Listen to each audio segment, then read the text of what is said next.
Ever since I was a very little kid, I've had a weird infatuation with TV show intros and their theme songs.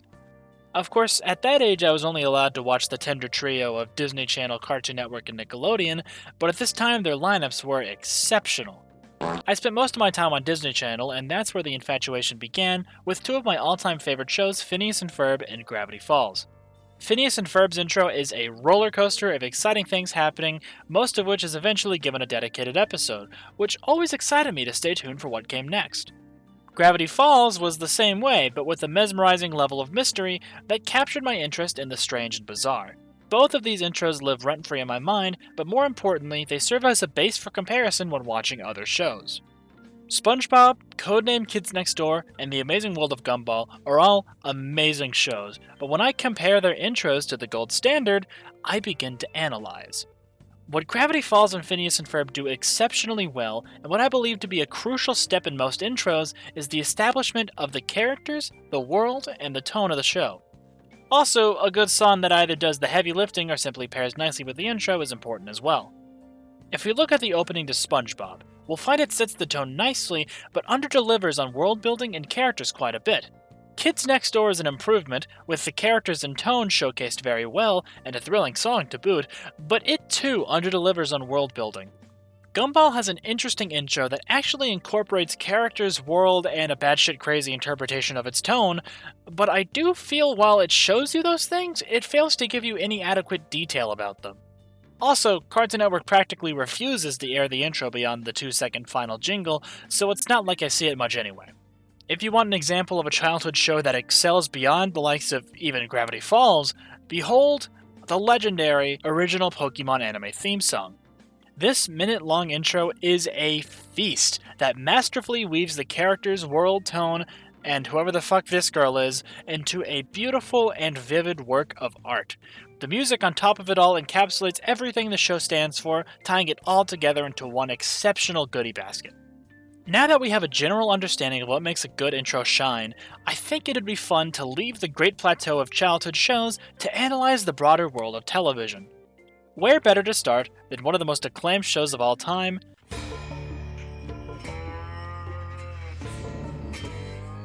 Man, adult shows are so boring! I guess now would be a good time to mention that different genres require different styles of intros. In all seriousness, I think the Breaking Bad intro fits the show well. It's short and flavorful. It subtly tells you about the themes and world of the show without giving too much away. As you may know, Breaking Bad's quality is reliant on its surprising plot turns. Since the story never settles into a fixed place, an intro that tries to explain any more would be impossible to achieve. This is the case for most drama shows, so the creators are required to think of out-of-the-box ideas if they want a more compelling and memorable intro. Many evolving shows like The Walking Dead, Game of Thrones, and The Wire all change and rework their intros to flow with the direction of the show. Game of Thrones is especially good at changing the intro to focus your attention on the key players of each season.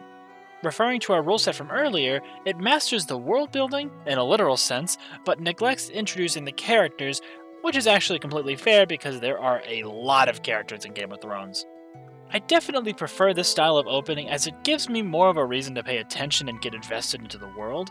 A completely unchanging intro is acceptable if it stays true to the themes of the show, like Dexter, which consistently shows the methodical and sociopathic morning routine of a sociopath. I may not like it very much because of its tough to sit through visuals, but it captures the core of the show extremely well. It takes a lot of skill to craft a high-quality opener to a drama show, so other popular television genres are pretty easy to nail down by comparison. Everyday sitcoms usually follow a similar formula. Fun and catchy song, recycle clips of the show, focus on the core characters and the main setting, and bada bing bada boom, you're done. It might be a little done to death, but this style is pretty effective at telling us everything we'd ever want to know going in. The Office intro is saying, "Look at this seemingly boring paper company, but it's full of oddball employees who prank, fight, and love each other." And then there's Brooklyn Nine, which says, "Look at the fun and thrilling life of this colorful cast of police officers." And then there's Parks and Rec, and they're saying, "Look at the proud and vibrant life of these people. Now look at these people. Now look at these people. And these Sitcom intros have been boiled down to a science, which feels like a bad thing, but hey, if it works, it works. You become a fan of these intros based on the music choice, which is usually solid across the board. I will say, Brooklyn Nine-Nine's music is an exception in which I've always strongly disliked the song and couldn't bear to listen to it repeatedly. There are some sitcoms that take a different approach, for better or worse, like Community, which opts for a fortune teller for some reason. I think it speaks for the characters well enough if you're familiar with the actors, and while it's all subtle, the world building and tone setting isn't completely lost either. Pair that with Community's awesome theme song, At Least It Was Here, and you got yourself a banger intro. The exact opposite is the case for one of my favorite shows of all time, It's Always Sunny in Philadelphia. The intro is a royalty-free, generic tour of Philadelphia that has nothing to do with the rest of the show. It's effective at being very tongue-in-cheek, which is essentially the tone of the show, and they often wield the intro as the punchline to a joke, breaking the confines of what an intro is usually used for. If you were to analyze the intro at face value, it completely and utterly sucks, but it's apparent that that was not the point. You know what genre might even be easier than everyday sitcoms? Horror. In this genre, there's almost no need for character introductions or world building, so the only thing required is to nail the tone. To do that, you'll only really need some spooky images and spooky music. It's pretty easy to come up with, but impressively, there are a number of shows that take that concept a step further. Tales from the Crypt has such a whimsical, ghostly element to it, exploring a haunted mansion with dark hallways, secret passages, and a song straight out of a Danny Elfman movie. Oh. Wait, it was a Danny Elfman. Oh. Huh. Neat. For an introduction to spooky stories, it excels at priming you for the occasion. And then there's The Twilight Zone, and that intro is... well, it's perfect. The narration, music, and lightly disturbing visuals all come crashing together in a beautifully well-expressed manner. So the horror genre seems like a slam dunk, right? Wrong. As easy as it is to get right, a misunderstanding of what makes horror special can make your intro blatantly suck. Namely, the American Horror Story intros are really bad. I will admit, some seasons actually do a good job with the intro, but most of the time they fumble it completely. The problem lies in the tone setting, where the opening is much darker and sinister than the often cheesy horror show it precedes. It's trying its hardest to be extremely edgy in its imagery, leaning too hard into the idea of horror rather than its practicality. It doesn't match the pace of the show, which means it fails at the intro's main objective of getting you into the right headspace. It may just be that live action shows are too limited, which is why animation usually takes the cake. We've already talked about my childhood shows, but there's still a vast amount of new and interesting stuff to talk about in the world of animation. Adult animated shows are collectively pretty great at their intros. BoJack Horseman's intro is phenomenal at showcasing BoJack's miserable life, with the background locations and characters switching in and out per episode. It's a perfect way to explain where BoJack is in the story and the major events happening in his life that make him so miserable to begin with. The Simpsons is a show entirely built upon the elaborate location of Springfield, so having the intro be a chaotic and fast-paced exploration of that world is absolutely perfect. It also establishes every major character in detail and balances the unique tone of the show well.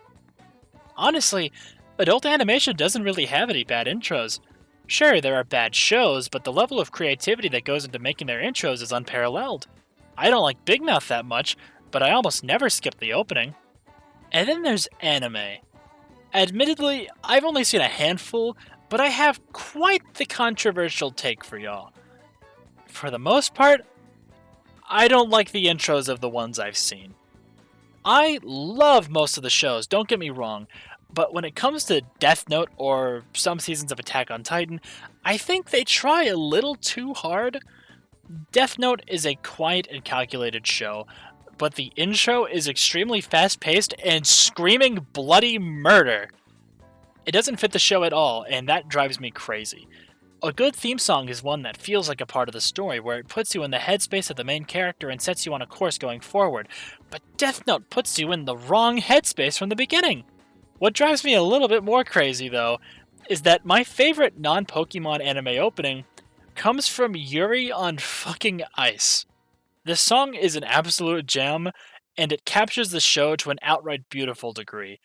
It's probably so good because it's such a simple show to make an intro for, but in any case, the intro is perfect. Alright, I'm running out of steam here, but there's a couple more intros that I'd be sad to leave out, so consider this a rapid fire list of shiny examples that I couldn't fit anywhere else. Only Murders in the Building is an all time favorite intro of mine that incorporates the characters, setting, tone, and atmosphere into a gorgeous opening credits scene.